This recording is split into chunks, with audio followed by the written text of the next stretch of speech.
Bonjour tout le monde, aujourd'hui nous allons résumer l'épisode 51 de Mara une femme unique. N'oubliez pas de vous abonner et d'activer la cloche de notification pour ne rien rater. Merci. Mara et Luis Miguel arrivent en Angola, Luis Miguel s'excuse auprès de Bino et Isabelle de ne pas les reconnaître. Bino lui dit que ce n'est pas grave. Bino part avec Luis Miguel. Il lui raconte qu'ils sont rencontrés dans l'avion pour l'Angola. Luena s'excuse, elle dit qu'elle a des trucs de prévu, puis s'en va. Mara demande à Isabelle si elle n'a pas trouvé Luena bizarre. Cette dernière lui dit que oui, elle est comme ça depuis quelque temps. Mara lui dit on dirait qu'elle cache quelque chose. Isabelle demande à Mara comment elle se sent. Elle lui dit que ce n'est pas facile, c'est comme si elle avait quelqu'un d'autre en face de lui. Isabelle lui dit qu'ils vont l'aider à retrouver la mémoire. Leila demande à Jean ce qu'il se passe. Il lui répond que tout va bien. Leila lui dit qu'elle le trouve bizarre. Luena aperçoit Jean dans les couloirs de l'hôtel, elle se cache. Ce dernier s'en va. Luena se rend dans la chambre de Leila. Elle lui dit qu'elle est au courant qu'elle complote avec Xavier. Leila nie. Luena lui demande si elle sait qui est Xavier. Puis lui dit qu'elle a fouillé dans ses affaires et elle a vu ses conversations avec Xavier. Leila lui dit qu'elle va appeler Norberto. Elle prend son téléphone pour le faire. Luena l'arrache, elles se battent, Jean rentre pour les séparer. Norberto dit à Xavier qu'il aurait besoin de lui pour surveiller son gendre. Il lui dit que Pilar affirme qu'il est toujours en danger. Xavier lui demande s'il y croit. Norberto lui répond qu'il se méfie de Pilar à cause de ce qu'elle a fait dans le passé. Mais il ne pense pas que Pilar soit capable de faire du mal à son propre fils.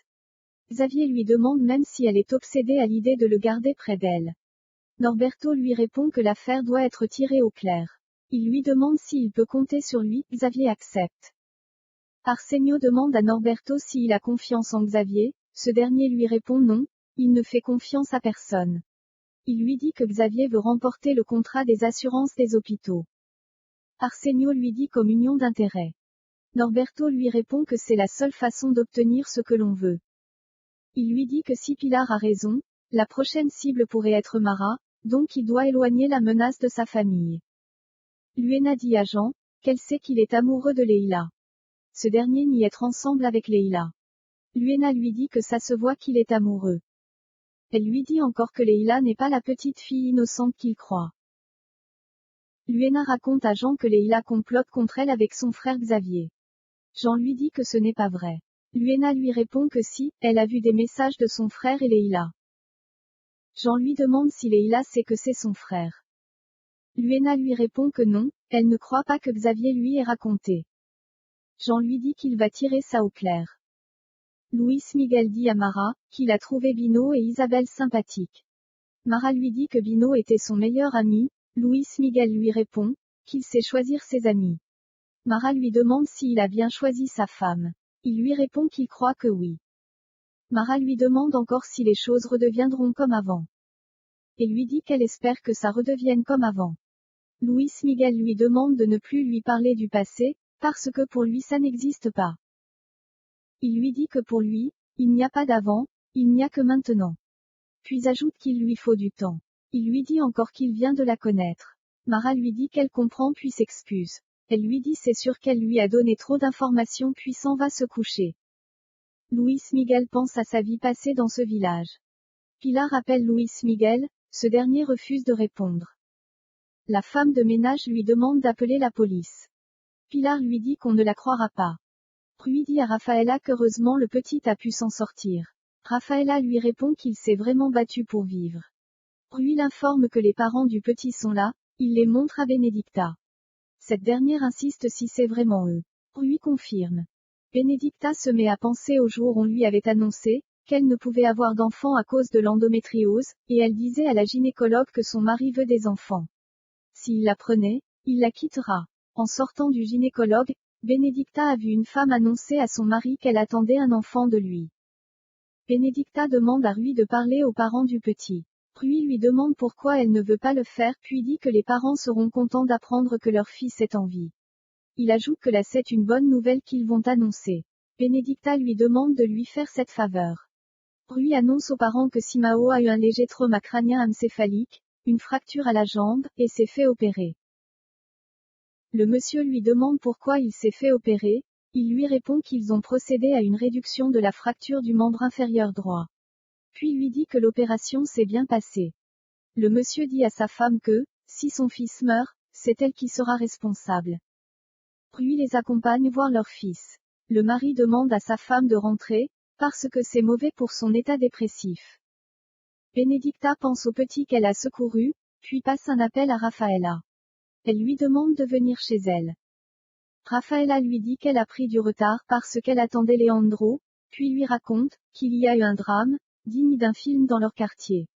Un enfant est tombé de la fenêtre. Benedicta lui dit que c'est l'enfant qu'elle a trouvé en sortant de chez elle. Raffaella lui demande pourquoi elle a l'air troublée. Puis ajoute qu'elle est pédiatre, elle est déjà habituée à ce genre de problème. Benedicta lui dit que c'est le fils de Nono. Elle lui dit encore qu'elle a sauvé la vie du fils de ce moins que rien. Et elle a dû se cacher pour ne pas le croiser. Raffaella lui demande comment fera-t-elle si c'est elle le médecin, elle lui dit qu'il voudra toujours lui parler au médecin qui a sauvé la vie de son fils. Benedicta lui répond qu'elle n'a pas envie. Elle veut être loin de la famille. Raffaella lui dit que Nono est un vaurien, elle lui dit encore qu'il l'a trompée et a mis enceinte une autre femme. Elle lui demande de ne pas oublier qu'elle est professionnelle, Raffaella lui dit qu'elle est une belle femme, compétente, merveilleuse, puis lui dit qu'elle n'a pas de problème à avoir avec ces gens. Benedicta lui répond que ces gens, elle ne supporte pas de les voir, il lui rappelle le passé qu'elle essaie désespérément d'oublier. Raffaella lui dit qu'elle sait. Benedicta lui répond qu'elle ne sait pas ce qu'elle ressent, ce qui lui fait mal, ce qu'elle pense. Puis lui dit que personne ne le sait. Elle dit qu'elle n'est même pas une femme à 100%. Elle lui dit encore qu'elle n'est pas une femme comme Elena. Elena lui a donné un enfant, chose qu'elle ne pourra pas faire. Elle lui raconte que le jour où elle a appris qu'elle ne pouvait pas donner un enfant si souhaité à son amour, elle a découvert qu'il avait une maîtresse et qu'il allait être père de l'enfant d'une autre. Raffaella lui dit qu'elle sait que c'est difficile, mais elle doit oublier. Benedicta lui répond qu'elle aimerait bien faire comme si ce n'était pas arrivé. Elle dit encore qu'elle ne veut pas remuer le couteau dans la plaie.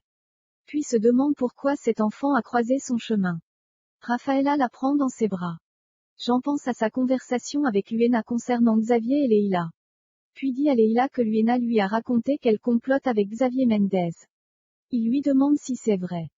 Luena raconte à Vino qu'elle a confronté Leila sur ce qu'ils ont découvert, cette dernière a nié et l'a traitée de folle, puis Jean a débarqué. Vino lui demande si Jean est au courant. Luena lui répond oui, puis lui dit que Jean est complètement sous l'emprise de Leila, elle va réussir à le manipuler. Leila dit à Jean que Luena a fouillé dans ses affaires et lui il continue à croire tout ce qu'elle lui met dans la tête. Jean lui demande quelle est sa relation avec Xavier Mendez. Elle lui dit que Xavier et elle se sont connus en Angola, c'est un ami, Jean lui demande s'ils se sont écrits. Elle lui dit oui. Jean lui demande encore pourquoi elle ne le lui a pas dit. Leila lui répond qu'elle n'avait pas des raisons de le faire. Puis lui dit que Xavier l'a soutenu, quand Bill est mort. Elle lui demande s'il y a un problème. Jean lui dit que Xavier ne l'inspire pas confiance. Leila lui demande pourquoi. Il lui dit que si son père a mis un terme à des contrats qu'ils avaient ensemble, c'est qu'il y a une raison. Leila lui dit qu'il la traite comme son ennemi, elle lui dit encore que c'était une erreur et ça ne marchera pas entre eux. Jean s'excuse de l'avoir blessée, cette dernière lui dit que c'est trop tard, puis lui demande de partir. Vino demande à Luena ce qu'attend Xavier de Leila. Luena lui répond qu'elle ne sait pas, mais ils ne vont pas tarder de le découvrir. Elle lui dit encore que Xavier est machiavélique. Vino lui dit que Xavier et Leila se sont connus à l'époque où le photographe est mort, il lui dit qu'ils logeaient dans le même hôtel. Luena lui répond que oui à l'époque où Vita s'est fait accuser de meurtre. Vino pense au jour où Vita s'est fait arrêter. Luena lui demande s'il se rappelle, qu'elle lui avait dit que Vita était peut-être innocente. Vino lui répond que non Vita ne l'est pas. Luena lui dit que tout s'explique, l'acide jeté au visage de Leila, Luena dit à Vino qu'elle est sûre que c'est Xavier qui l'a fait. Elle lui dit encore qu'il s'est rapproché de Leila, il l'a manipulée, puis l'a fait croire que c'est elle qui l'a attaquée. Vino lui demande si elle est sûre que Xavier peut aller aussi loin. Luena lui répond oui, c'est sa façon de faire, il manipule les gens puis profite de leur faiblesse. Elle ajoute que c'est un jeu pour lui.